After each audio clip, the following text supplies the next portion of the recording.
بسم الله الرحمن الرحيم تبارك الذي بيده الملك وهو على كل شيء قدير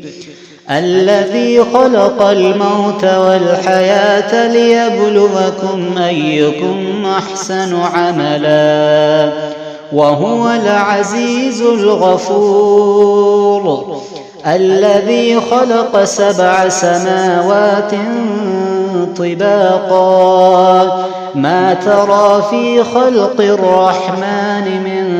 تفاوت فارجع البصر هل ترى من فطور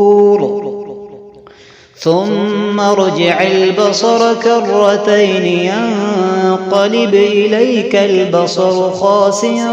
وهو حسير ولقد زينا السماء الدنيا بمصابيح وجعلناها رجوما للشياطين وأعتدنا لهم عذاب السعير وللذين كفروا بربهم عذاب جهنم وبئس المصير إذا ألقوا فيها سمعوا لها شهيقا وهي تفور تكاد تميز من الغيظ كلما ألقي فيها فوج سألهم خزنتها ألم يأتكم نذير قالوا بلى قد جاءنا نذير فكذبنا وقلنا ما نزل الله من شيء إن أنتم إلا في ضلال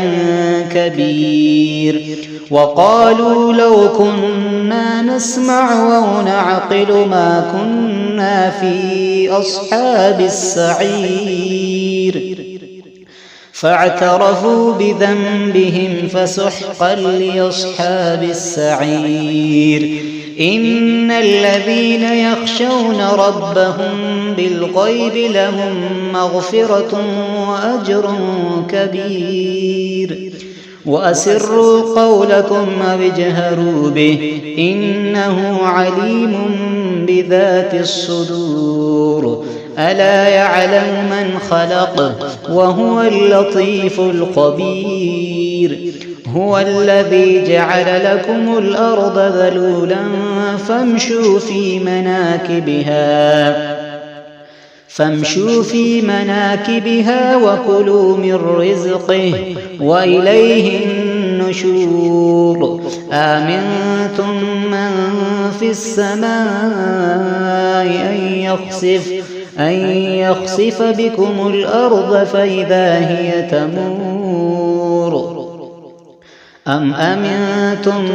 من في السماء أن يرسل عليكم حاصبا فستعلمون كيف نذير ولقد كذب الذين من قبلهم فكيف كان نكير أولم يروا إلى الطير فوقهم صافات ويقبضن ما يمسكهن إلا الرحمن إنه بكل شيء بصير أمن هذا الذي هو جند لكم ينصركم من دون الرحمن إن الكافرون إلا في غرور أمن هذا الذي يرزقكم من أمسك رزقه بل لجوا في عتو ونفور أفمن يمشي مكبا على وجهه أهدى أمن يمشي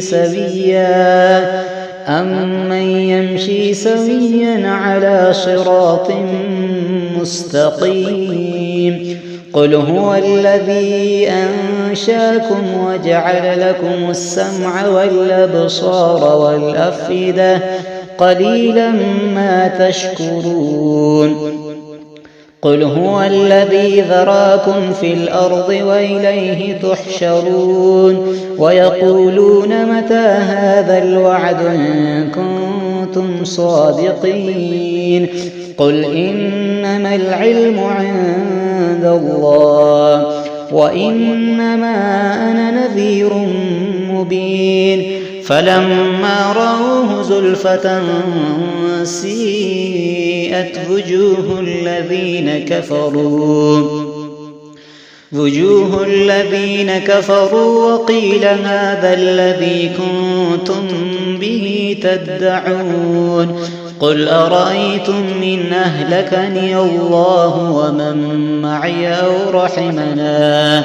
فمن يجير الكافرين من عذاب أليم قل هو الرحمن آمنا به وعليه توكلنا فستعلمون من هو في ضلال مبين قل أرأيتم إن أصبح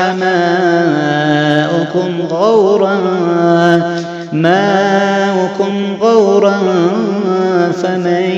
يأتيكم بماء معين صدق الله العظيم.